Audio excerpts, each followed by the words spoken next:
People give their best to complete strangers every single day, and they have nothing left to go home to. So they're treating their spouses, their children, they're yelling, they're losing their temper, they're short patient. And it's like, you literally just smiled and talked all day long to complete strangers, and you're offering nothing to the people that truly matter. And I think like that's the thing of like being self-aware and like being able to be the best version of yourself, because you'll always have energy and stuff left for the people who matter and care about you. Well, Jessica, this has been, a conversation that is kind of not out of the blue, but I met you out of the blue because you just launched a book, and we've met via people. And, we've had one conversation. I was like, oh my gosh, you have such a cool story. I want you on the show. So tell people who have never met you a little bit about yourself. Yes. Well, I am Jessica. I have 15 years in the financial industry. I wrote a book off the whim, kind of whim.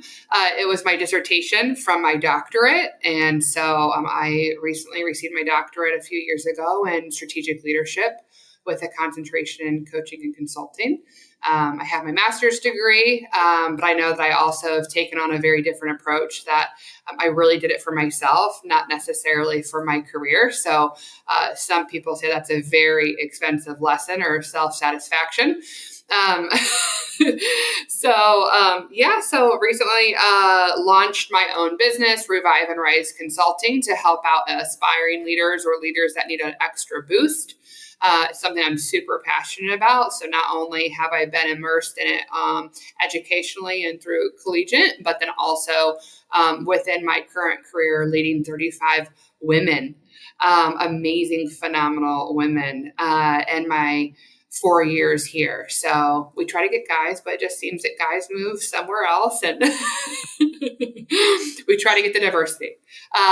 So lead a team of 35 currently in my current position, and just love to help people, grow people, and see people win. I love that. Yes, that is so rewarding to know that even if you had that 1%, just a little tiny influence into that win, and that's just so satisfying. Yeah, I love it when people just grow and bloom, it's wonderful. All right, so let's get into it. Let's travel all the way back in time, Jessica, to young you. You're however old, your first job, like the first money you got in hand. Like, how old were you? What did you do? So I was thinking on this because I know we've had a conversation previous to this, and I don't know. I was going to ask my dad, but I don't know. I'm pretty sure I made like an allowance, but I did a paper route when I was really little, probably 9 or 10, I would say.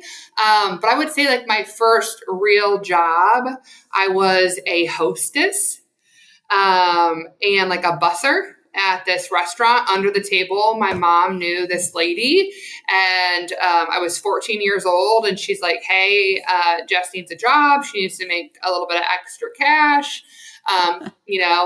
And she took a chance on me, and I bussed tables, and it was not pretty. I actually have a pretty funny story around that. I had a really big crush on this guy that I worked with. Mind you, I'm 14 years old, right? So putting it out there, I'm 14. I'm like, I have this crush. I'm pretty sure he was like 20. So like no chance at all. I know. And he goes, hey, Jess, can you go give ketchup to my customer? And I was like, oh, yeah, sure. Like, whatever you need. And it was this fancy restaurant where they had like the little cups where you have to take the lid off and the spoon. Oh, yeah. I had it in my hands, and I don't know why, but I was carrying them like this. And I was carrying the ketchup and mustard, and I was setting it down, but I made eye contact with this guy that I had a crush on and dropped it all over this customer. It like mortified. I don't think I've been embarrassed since then. It literally went all over the ceiling, on her purse, on her clothes, and her hair. Oh, mortified. Yeah, that was my first job. I wanted to quit right then. Oh, Yeah, that is bad. Oh my, and in Yeah. front of your crush. Like that is, Yes.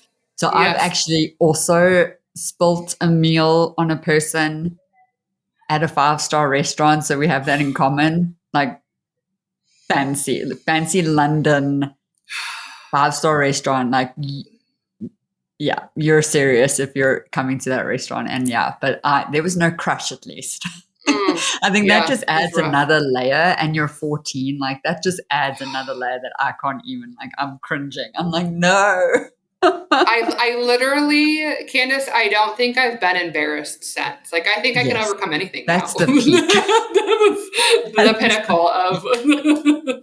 And Yep. well, then, in hindsight, I'm glad that happened when you were 14 because you just got it over and done with, right? You're like, Exactly. I'm done. Like, Yep. nothing Exactly. can I'm like, all top right, that. cool. I can accomplish anything I need to, or Yes, anything I I want. love that. Oh, gosh, I love those stories so much. Uh-huh. All right, so you did that. You're young, you're 14. Yes. Okay, so uh, why, what made your mom ask for that job for you? Like, were you pushing Oh, to yes. be employed at that age? And, so tell us more about that. Yeah, from the U.S. So we work at very young ages, and so I always wanted my own money. I always was super independent and didn't want to ask for help. Didn't want to ask my family for anything. They weren't very well off, and so I wanted to make my own money, and I wanted to be able to spend it on what I wanted to. And so I remember, working at very young ages, like willing and eager, like, all right, what can I do next? What can I do next? Even with like my grandma, asking her, like, how can I help? Like, can I get some extra money? And I don't care if it's a quarter. I remember she'd be like, we're going to have garage sales. And I'd be out there and I'd had all my stuff and I'd lug it around and I'd put the little tags on it and I got to keep the money. So like if I sold something, it was my money. And so I try to sell my toys at garage sales and all kinds of stuff. I remember always just being very eager and very independent and wanting to do something for myself on my own. And it's really taken off into everything that I've done. And I haven't really lost that eagerness or that drive to, uh, do it for myself and be independent in my eyes, just continue to grow, and aspire to do more. Mm-hmm. Yeah. Yeah, I love that drive. Like, was your mom trying to like sell your time off? Like, Right. She's like, go on. I can relate to the mom now because Yes. I have a 10-year-old that's very excited to earn some money. So I'm like, okay, what can I do? So yes, I Yeah. understand where your mom was coming from for Yeah. sure. And yes, America is, many guests I speak with started working like 14 or 16 or so. Like when I worked, I was also 14, but in South Yeah. Africa, I was like the only person working that I knew.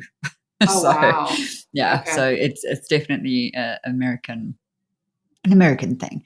But I So not yeah, only all like right. with work though, Candice, I feel like our society just pushes us to grow up. Mhm. Like every child you talk to, like, oh, I can't wait till I become an adult. I promise you, I'm telling my children to enjoy their childhood, to not worry about that, and really embrace it. Because I think that then you look back, you're like, man, I've been adulting for a very long time. Too long, too Right. long. I need the shirt. Like, Right. Seriously. Adulting every day is overrated. yes, definitely. Yeah, and I tell my son a similar thing. It's like you have such a short time to just not have responsibility, so just embrace that a little bit. Oh, yes. All right, so you did that job, peak embarrassing moment. Oh, yeah. What came after that for you? So I actually worked there for a while. and worked there throughout my whole entire high school career. And then I actually got a Division I full ride scholarship to play basketball in college. So, and still going to school full time, playing basketball. If anyone's ever played Division I or, really honestly, any collegiate sports, it's time consuming, it's demanding.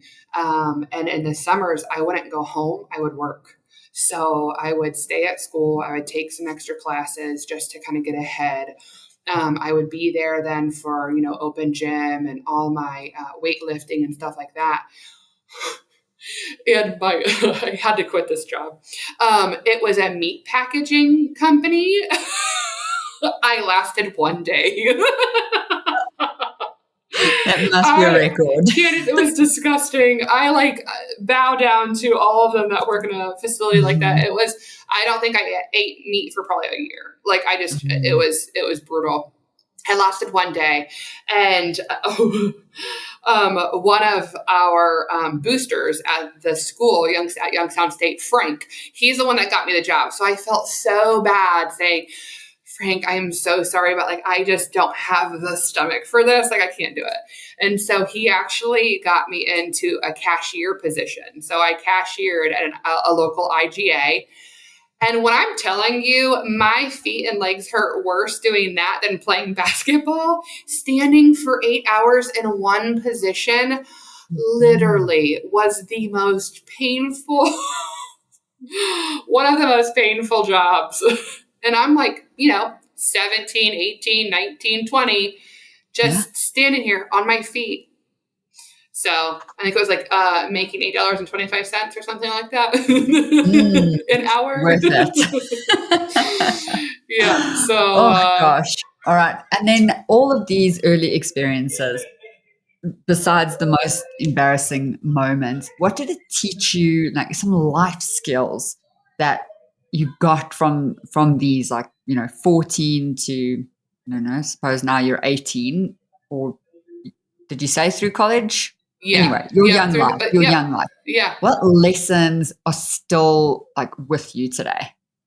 So I think that still the eagerness to learn, right? So I'm not too good to do anything, right? I'm willing and eager to do anything if it's willing to put me in the right position. And I think that in order to be in the right position, you have to do those things, right? We haven't even talked about my door-to-door residential sales experience. Oh, we have to. How many doors slammed in your face? Right. I'm going to tell you, you don't remember that.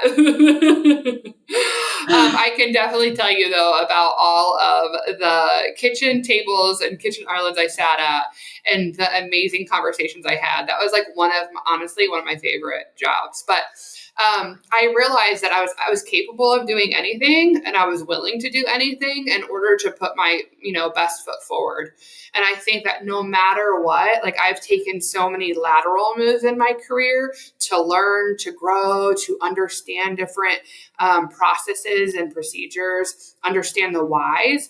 And I think that you cannot have an ego, you cannot have pride in order to continue to build your career, because it's knowledge, it's experience. You're getting one step closer to your purpose and to your passion.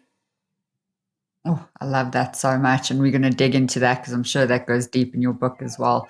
But we're not quite there yet. So do you have another story, a lesson, something that happened to you that you still remember to this day from those early experiences?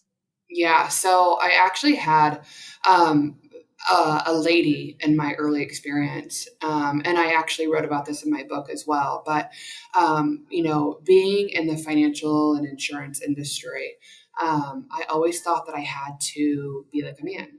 I mean, it's a male dominated industry, and I felt like I needed to be part of the boys club. So hang out with them, talk like them, think like them. And one of the leaders had said, Jessica, you're missing you. Like, people are missing out on you, because once you start conforming and being someone you're not, you lose that. And everyone brings their own individuality, their experiences, their perspectives. And it's so important to stay true to yourself. And from there on, like, I take, like, everyone needs to be authentically them. No one else is made or shaped the same. And it's so important to get out your ideas, your experiences, your perspective. Like, you never know when it's going to be needed or how it's going to be utilized in any experience you have. Mm, mm. So yeah, I honestly, I have a lot. Yeah, yeah, that But seems to have really impacted you. Who was that person to you? You know, where did she fit into your life? she was a leader within the organization that I was working a part of. I wasn't very close with her, but I was just sharing, like, what I was aspiring to be, or who I, like, the position that I wanted. And I realized it's not about a position. It's not about a title. It's about who you are, inside out, how you make people feel, how you inspire other people. And the title and the money and all of that, or whatever you're seeking, will come. Um, Mm, mm, so definitely more like looking internally on, like, the satisfaction and being satisfied with myself, other than looking externally versus, like, the success part of it, right? Like, how do other people view me? I don't care. I don't care how mm. other people view me. And that's what I've learned. It might've been like the 254 door shoved in my face, but I realized, like, I don't care, and not to be like a jerk or anything like that. Like, I've just am so secure with myself and who I've become, who I am still becoming, what lessons I'm learning, and realizing that no matter how nice, how amazing, how sweet, how kind, how giving you are, you're still going to have haters. You're still going to have people that don't have your back. You're still going to have people that stab you in the back. You're still going to have people that gossip and talk about you and all the drama. And I would rather be authentically me, be true to myself, be true to everything I stand for, my morals and values, than to be liked. Oh, yeah, that is powerful. And I want to take this, kind of hold it here, and look back at your journey a little bit. What got you there? Because I'm guessing because you were acting, you were trying to be the man, you know, you were trying to fit in with that crowd, you know, and I can relate because I was in corporate for 10 years where probably 80% of the people were men. It was just a man industry. So I do relate to that story a lot. Yeah. So yes, that lady had that conversation with you, but what was your journey, your experience like? And I don't know, I'm assuming a few things with these questions is Yeah. like, did you know you were acting at the time? Were you doing it on purpose? Was it just your reaction to your environment? You know, all of that. I'd love to just unpack Yeah. because yes, you got here, but what did it take to Yeah. get you to where you are? Mm. No, that's a great question, Candice. And I think that's the thing. Like, I definitely knew I was trying to mold myself and really fit in. Right. And I think it doesn't just lend myself to, being in a crowd of men. Like, I think anyone can try to mold and, like, be a chameleon with whoever they're with. Right. And their little friend groups. But what I realized from that, I self reflect a lot. I'm very self aware. Like, I try to, like, understand the different situations and experiences that I'm in and really sit with it. And so I really did. I sat with this. And yes, I realized that I was trying to fit in. But what I realized afterwards is I became a shell of a person. I lost me. I lost what I was really focused on. I lost what I was trying to do. And then what's even worse is that trying to be like a man in a male dominated industry, I got called intimidating and not a team player, because regardless of what we think and what we know, there are double standards for men and women, regardless of where you are in your career. Women have that for women. And that's what I've realized too, because I'm like, if I said that, you know, and a man said that, it would be taken completely different from a man and or a woman. So the society bases do not stop at a man. They start and stop at a woman too. And so it's across the board that I realize like, yo, you need to just be authentic with yourself. And who you want to be. Who do you aspire to be like? Who do you like? Who do you want to, what do you want to be known for? And I really did shift my whole entire perspective.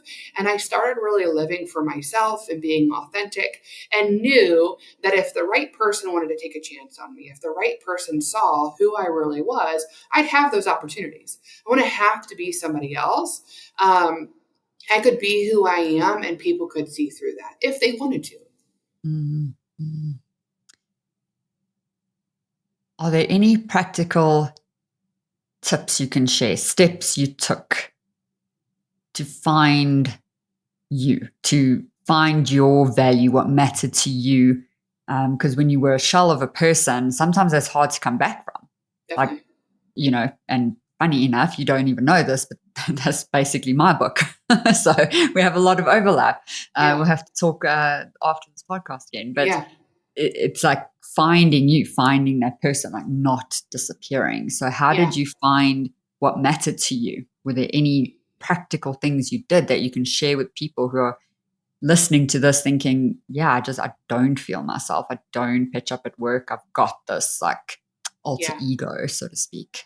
Yeah. And I'll be honest, it's not for everyone. One, like self-reflecting, whether it's journaling, and, writing, whether it's just sitting by yourself. I love nature. So like I touch grass every second I can, and just really sit with myself and talk through scenarios. And I'm honest with myself. I think a lot of people have a hard time sitting alone, and or being honest with themselves. Like I go out to dinner by myself. I go to movies by myself. I've traveled across the country by myself. And so I love just being with myself. And I think that gives me time to reflect and understand. But then also, like I said, this probably is not a fan favorite, but I got off social media. I hadn't been on social media since I launched my company and my book, and for probably almost 2 decades. So I personally, I needed to take a step away, because if I'm already lost, society is going to get me even further down that path that's further than who I want to become and what I want to actually do and what's important to me. So I really started reflecting on my relationships. Who was I keeping in my corner? Who was that circle? I started figuring out like, hey, is this role right for me? Is this company right for me? I mean, a lot of very hard questions that you have to ask yourself that, hey, you might not be able to do it at this moment, but you can set goals for yourself and a journey for yourself to go down like where you ultimately want to be based off of who you're becoming. So I personally, I didn't have mentors. I did not have anyone that I idolized. And I think that's very unique. But I also knew I had a drive about myself, and ultimately I knew who I was, or who I wanted to become based off of the things that I've learned and the experiences that I had. And so I just had to get back there. So, I mean, I ended up leaving that company, going with another company, where like my voice was heard. I was able to be authentic. I started kind of piecing myself back together. And it doesn't happen overnight. I think you have to give yourself grace and know that it's going to be perfectly imperfect, right? Like every journey, every experience you take is perfect for you, but it's going to feel imperfect. So you have to give yourself grace. You have to be willing to really muddle through it and sit with it and feel it. And a lot of people feel uncomfortable with that. Another thing is I am a huge component of therapy. There is an unbiased person sitting across from you, and you only get what you put out, right? Like I'm a very honest person. Like, yep, I messed up. Yep, I missed that. Yep, I did that. You have to truly be honest with yourself. And I would just go through these conversations and talk through this. And I found that very, very helpful. And I think the thing is that people are like, oh, well, I can only go to therapy when I'm sick or something's wrong, or no, like get ahead of it. Like go to therapy, like even if you are healthy, like, and you feel good mentally, like keep going. It's not at the end of a journey. It's the start of one. And you have to continue that journey in self-reflection and self-understanding and self-healing. Like, it's not just a one and done. It's truly a journey with yourself constantly. That is what life's about. Like, being the best version of yourself so you can be the best version for other people. And I once heard this, that like people give their best to complete strangers every single day, and they have nothing left to go home to. So they're treating their spouses, their children, they're yelling, they're losing their temper, they're short patient. And it's like, you literally just smiled and talked all day long to complete strangers, and you're offering nothing to the people that truly matter. And I think like that's the thing of like being self-aware and like being able to be the best version of yourself, because you'll always have energy and stuff left for the people who matter and care about you. So, so powerful. You hit so many nerves there. I was thinking so many things. Firstly, I love how unique that was. I don't remember hearing this before, but I just want to point it out because it's so special, truly, is that you didn't follow in someone else's footsteps. You didn't go to a mentor that you admire and like, follow their path or anything like that. And getting off social media, and and we hear that kind of, I don't know, cliched saying, create before you consume. And and I think in this world that is so hard. You definitely are not going with the majority here, and I think that's probably led you down this beautiful path of finding yourself and who you are and coming to those values. So I do want to ask you one or two examples of values, because actually, and yeah, we really do have a similar path. And but I have on my whiteboard, I believe in and I am good at. Yeah. So what are those things for you? You don't have to come up with everything, but like a value that is so hard and fast, like there's no crossing that line for you. I think a value is, it goes back to the platinum rule. I think that you always hear the golden rule. And I live this not only with my team of 35, but also my spouse, my partner, my kids. Like the golden rule is treating people how you want to be treated, but the platinum rule is treating people how they want to be treated. You have to invest, be vulnerable, understand who that person is to really show up best for them. Right.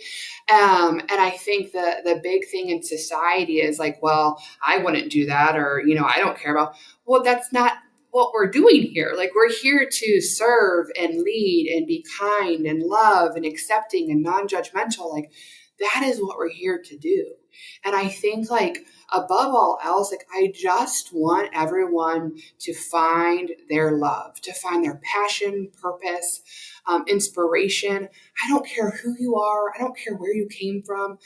There just needs more kindness, more love, more understanding in this world to make it great. And I think that we're losing that so much just in regards to the noise around us. And there's noise everywhere, right?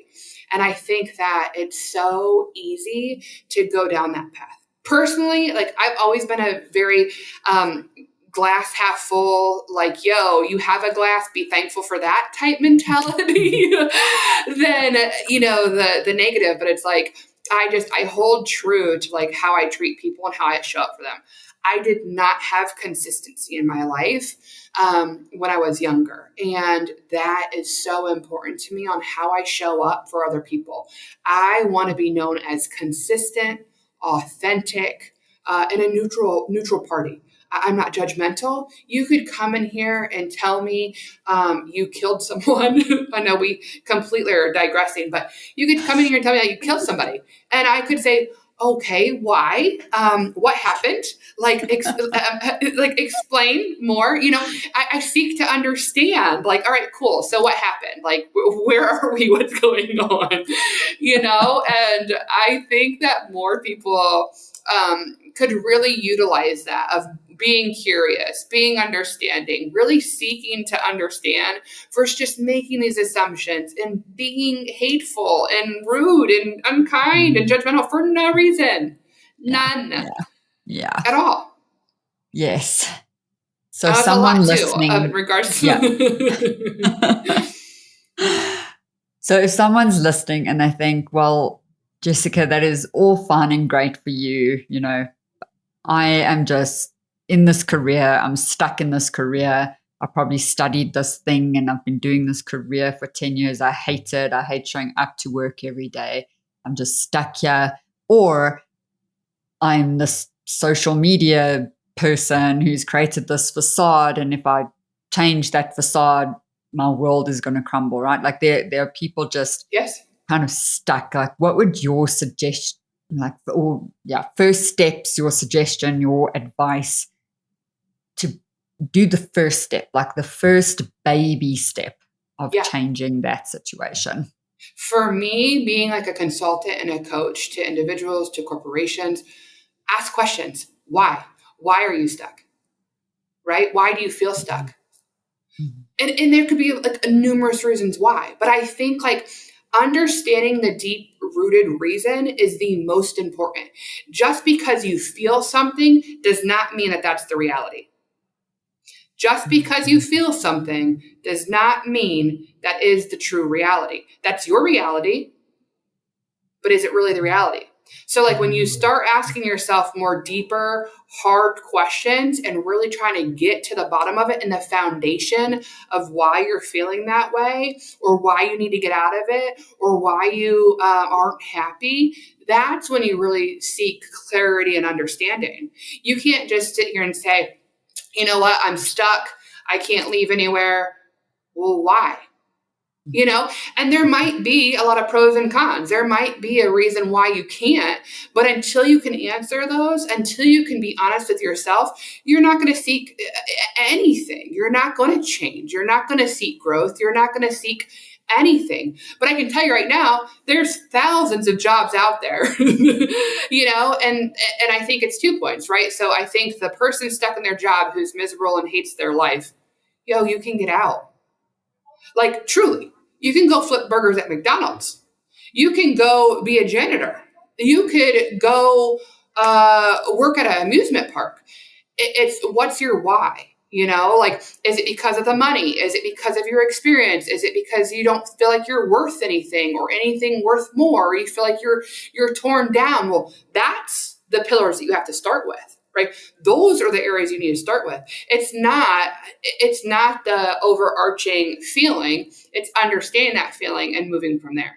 In regards to the social media, I think that's also maybe even a little bit, I don't want to say more difficult, but they have this facade. They've created this world. They're used to this world they're created. So it's like, okay, so why, same question, like, why do you feel like you can't get out of it? Why do you feel like you can't change your brand? Why do you feel like you need to be this person? Right. But then ultimately, like, why can't you just shut it down? So the problem is people want to sit here and complain. People want to be ungrateful or miserable or not happy. There's money associated with it. There's status that's associated with it. There's likes that are associated with it, right? So it's like you have to pick your poison. Do you want to be happy and have a clear conscience and a clear mind, or are you comfy making the money you're making? And I think that time and time again is going to be a push and pull struggle. Personally, I got very blessed where I really enjoy what I do. Does it mean that it's not hard? No. Does it mean that's not lonely? No. Does it mean that I have good days or good moments all the time? No. But for me, it's worth it. And so you have to figure out what's worth it for you. And if you don't know yourself, if you're not self-aware, if you haven't taken the time to ask those deep-seated questions to get to the foundation of who you are, you're going to be unhappy. I love that so much. Yes. I mean, that makes so much sense. It's always about coming back to you, asking those hard questions, challenging yourself and being honest with yourself, like you said. Yeah. Okay, so now we'll pause here for a second because I want to understand your career story, right? Like you didn't land up here with no with no ups and downs and ins and outs and all of the things. So from your early career, what did your middle career look like? Because you did say you landed up leaving a certain company. So just tell us about that. Like, what were the good things? What were the bad things? And ultimately, what led you to leave? Yeah. And so I truly believe nothing happens by coincidence. Nothing happens by chance.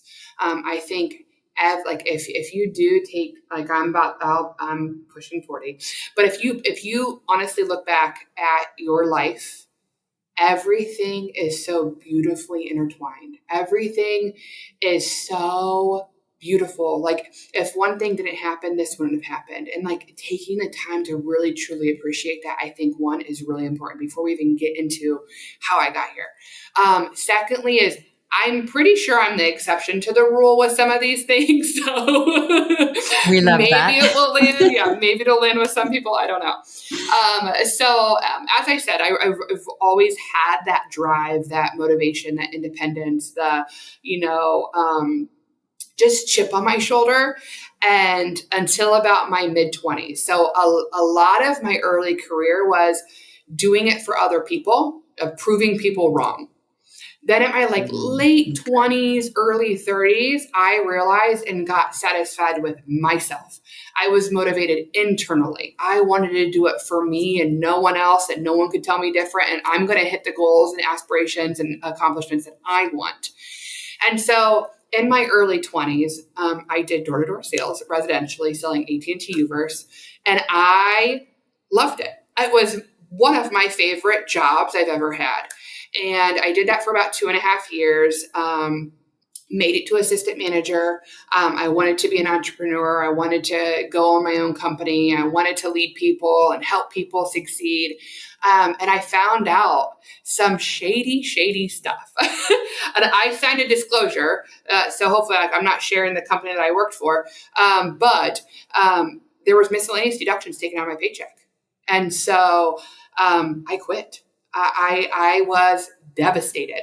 I thought my career was over. Like, literally, when you're in your early 20s, and how much like just tenacity and like you buy in. And I literally thought it was the end all be all. I mean, I literally put my heart, sweat, tears, money. It was straight commissions. I was making $200 a week in 2008, 2009. Yeah. It was brutal.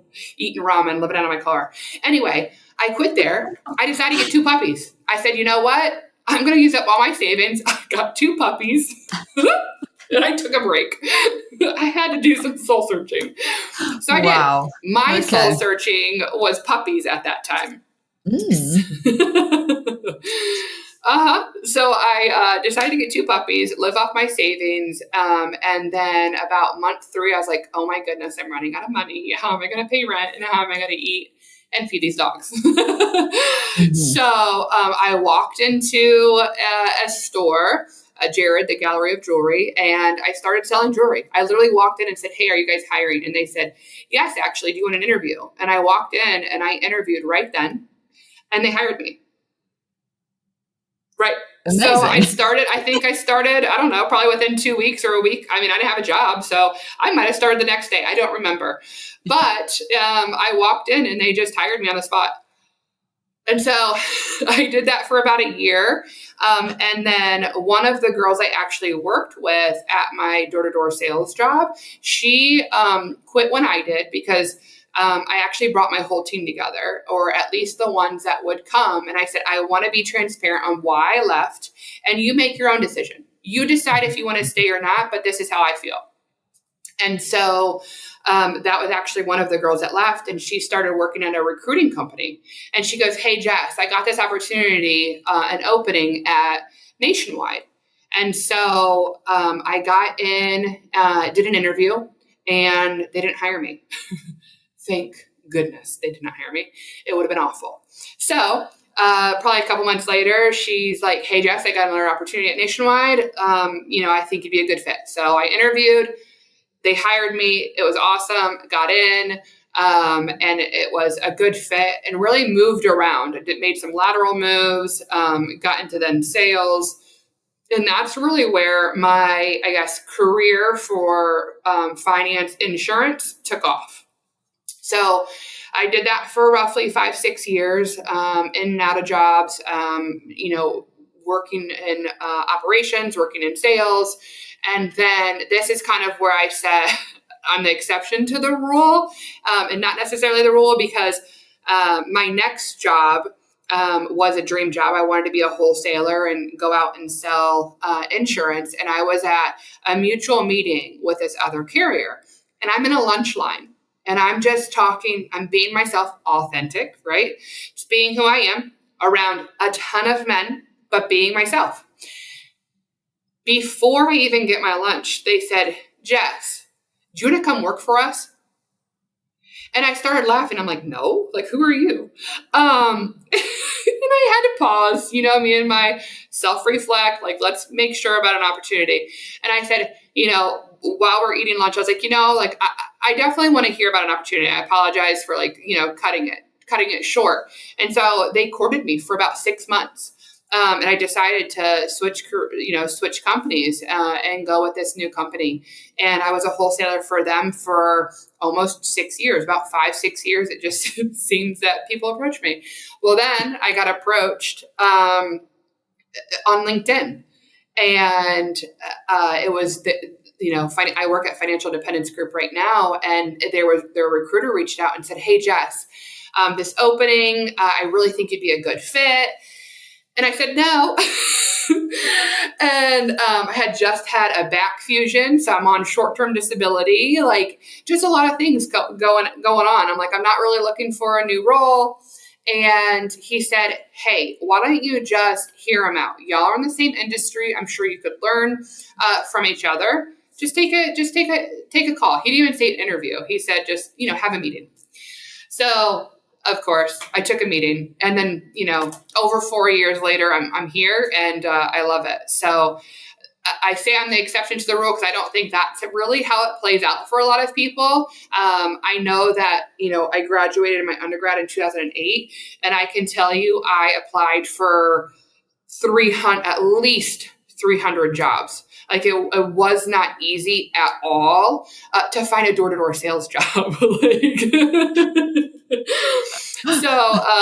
But I mean, the ups and downs, the struggles are real. We've got oversupply of door-to-door sales people. Yeah. Said no one ever. Right. And if anyone remembers 2008 and just the crash, and everyone's laying everyone off, and my mom is like, we're so proud of you. You just graduated and you got a full ride scholarship. We're going to let you take the summer off. Again, knowing me, as soon as I got home, I'm applying to jobs. I never took my foot off the gas, and I still could not find a job. So I applied to hundreds of jobs inside my state, inside my city. I was applying everywhere, and no one was hiring. And it had to have been more than 300 resumes that I had sent out, and not even getting an email back of I'm sorry. Wow. And then I stumbled across the door-to-door sales, straight commission, job. So it's crazy. That is a career story. Whoa. Yeah. But I think God was like, you know what?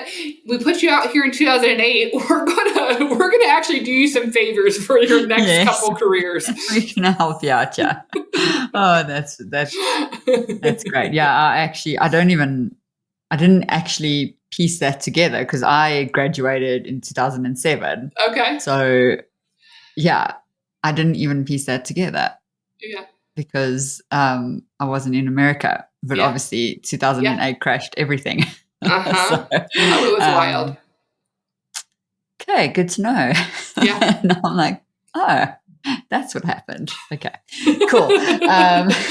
Well, which led me to study my postgrad because I was like, I'm not getting a job. So I then just kept studying. Yep. So anyway.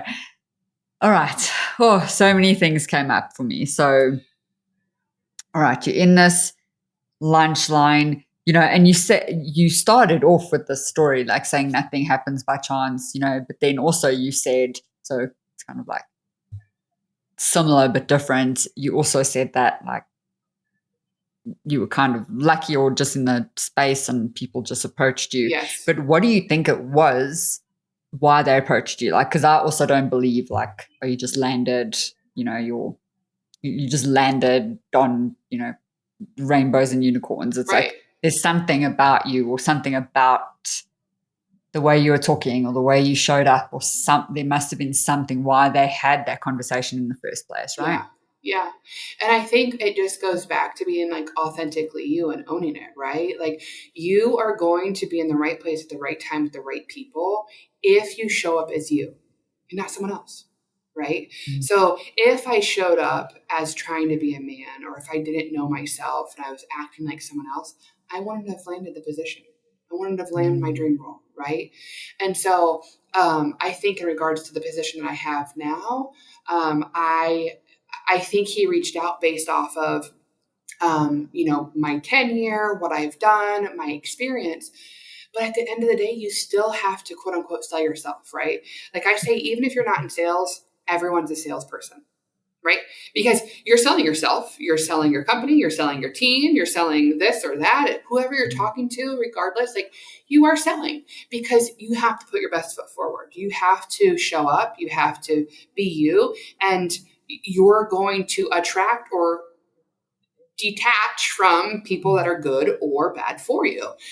And so for that first position, what I thought like was my dream job, being a wholesaler, really being an entrepreneur and owning my own territory, creating my own schedule, traveling. I really feel like that you can put your best foot forward. You can be yourself, and whether they see you as who you really are or not will dictate that. But I don't think that there's anything by chance. And then even so, when I talk to our recruiter, it's like me talking to him. He's like, wow, you're really down to earth. You're really easy to talk to. Like I can totally see where you could lead a team. I love the experience that you have. And so then you start not selling yourself, but you're being authentic in your experiences and your perspectives and what you've learned and what has been taught to you. And I think that really gives you the opportunity then to put your best foot forward. As long as you're being true to yourself. And I'm not sitting here saying that it's easy. I'm not sitting here saying that, oh my gosh, I feel like I've been doing that and I can't get in the right room or I can't get the right people. Just have patience, have faith, like continue being true to yourself. And even so, there could be two lanes. There could be, okay, well, let's make sure you are being authentically you, make sure that you are living in your North Star and you are being authentic and you are growing and you're getting educated, right? So like while you're sitting in the co-pilot's chair, right? You're not necessarily a pilot yet, but you're learning as a co-pilot. You need to be learning. You need to be growing. You need to be asking questions. You need to be putting yourself out there for more responsibilities. And I'm not saying forever. I'm not saying take on 3 extra people's workload and not get paid for it or not be,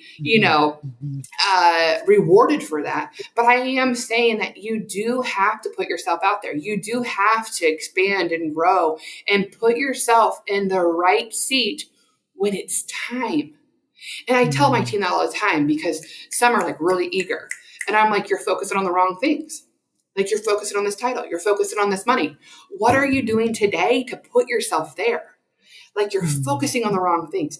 If you continue to learn, if you continue to grow, if you continue to challenge yourself and your mindset and your beliefs and your leadership skills, you will be put in the right position. It just naturally will occur. And someone will see it. And I truly have faith in that. Yeah. I love that. Okay, I'm going to ask you one more question and then we're going to get into your book briefly. Since we've almost done with the episode and I think we could have like a part 2, to be honest. I'm down. Whatever you want me back on. All right. So, yeah.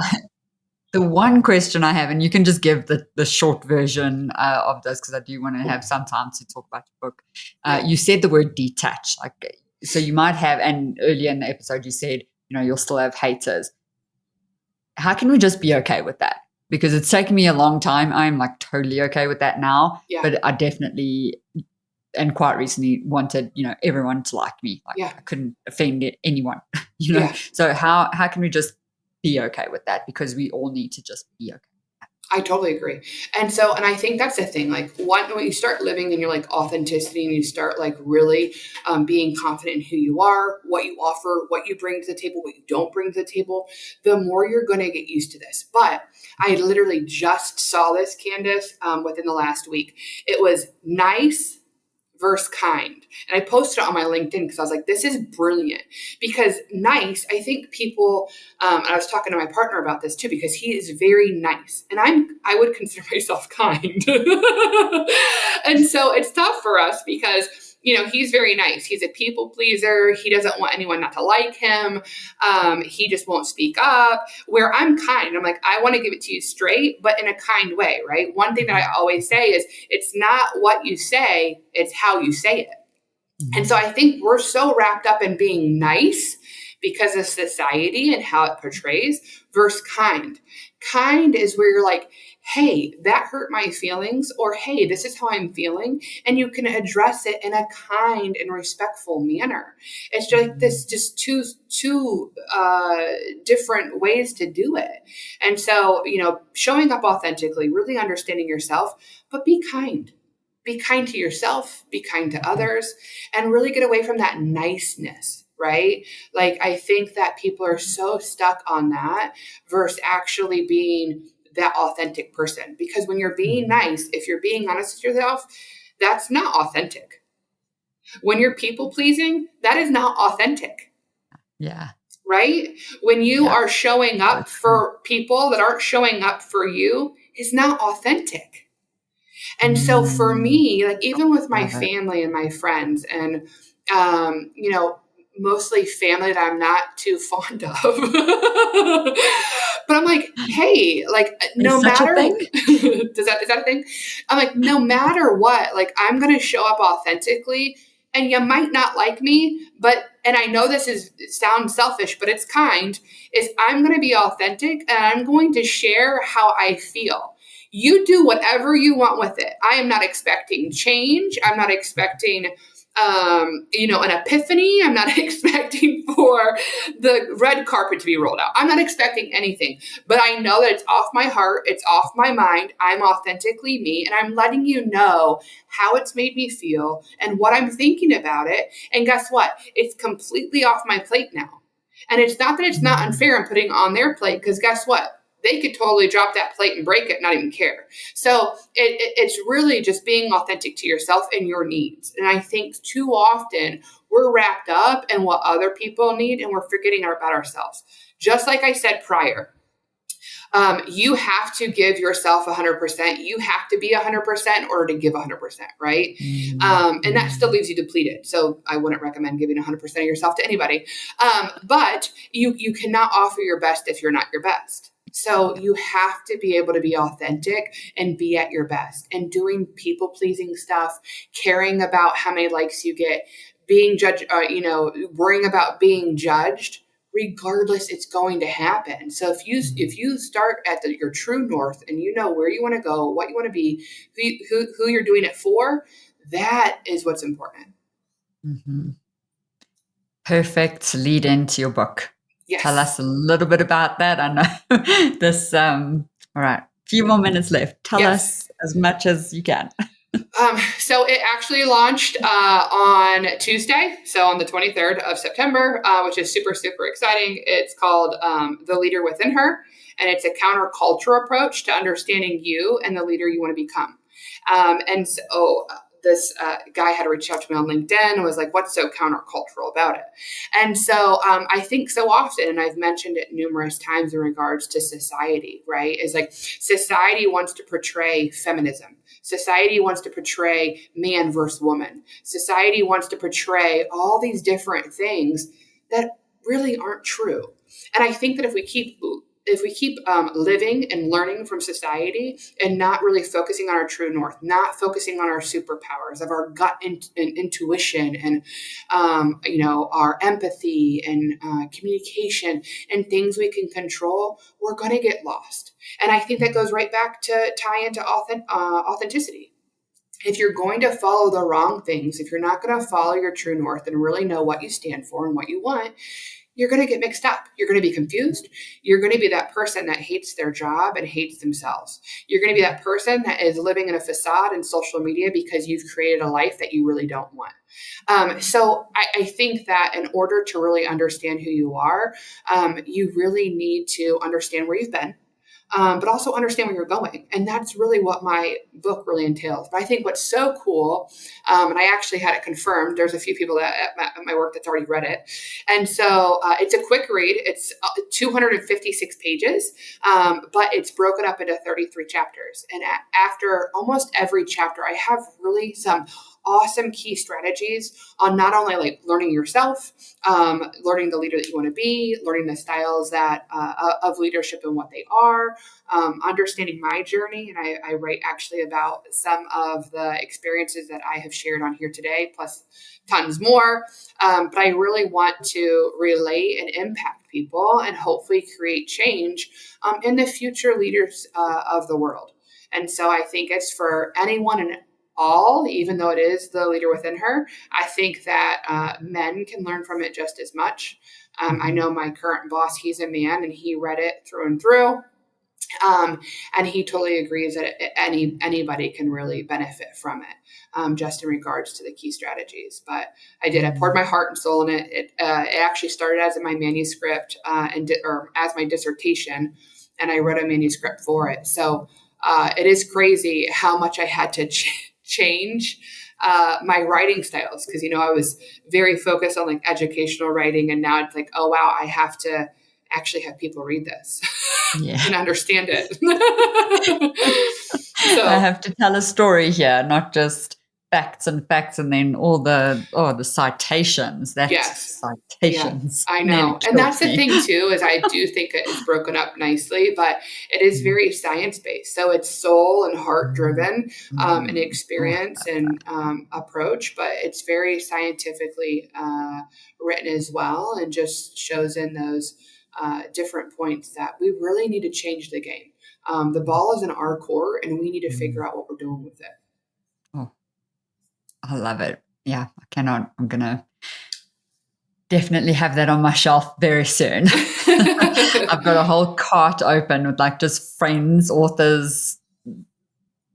authors that the book's launched. I have 5 in my cart. I'm like, okay, I'm going to be clicking play. I only buy from Amazon once a month, just like I love it. why I'm telling you things stay in my cart, because I'm trying to save the planet at the same time. So yes, it'll be here next month for sure. I cannot wait to read it. That's so awesome. We close up with one question. Yeah. Is if you were to go back in time to your young you and thank yourself for something you did then, a choice you made, something you pushed through, whatever it is, what would you thank young Jess for doing? Oh, that's such a great question. I would thank me for being honest with myself. I think that life takes us on so many journeys, and as I stated, like you can get lost and you can mold into somebody else, and you can, be influenced by the wrong people. And I feel like I've always led back to my purpose, like where I'm supposed to be, and that's helping people. That's creating an impact. That's really showing up for people that need me consistently. And so, being honest with myself, time and time again, and I think that's a life thing. I don't think it's a cool. I'm done. I've made it. It's a conscious effort that you really have to focus on every single day, is showing up, being honest with yourself, and remaining consistent in that. I love that so much. Yeah. Well done, young Jess. Thank you, That's Candice. wonderful. So final, who should get hold of you? Why should they get hold of you? Obviously, we'll have all the links in the description. Yeah, thank you. I think it's for anyone that wants to improve themselves, them as a leader. I think that corporations too can reach out. I do coaching and consulting on the side. especially with my book being launched. I'm really focusing on my true team method. It's really what I focused on and kind of rebuilding and restoring the culture and the people that we have now, 35 folks, which is insane.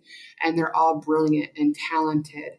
I can help with not only understanding yourself and the journey that you want to go on, but I also want to help corporations and understanding what leadership really means and what culture means. I think, again, going back to society is people are becoming people leaders that don't want to be, or being put in positions just because they've been there for a long time. And I think we're really missing the mark on that and not being intentional. And same with culture. Like, yo, I get free lunches on Fridays and I get my dry cleaning. That's not culture. Culture is the way a company makes you feel in regards to collaboration and impact and what you do on a daily basis. And I think like that's what we really need to focus on and really shift that perspective in our future leaders and future employers. Amazing.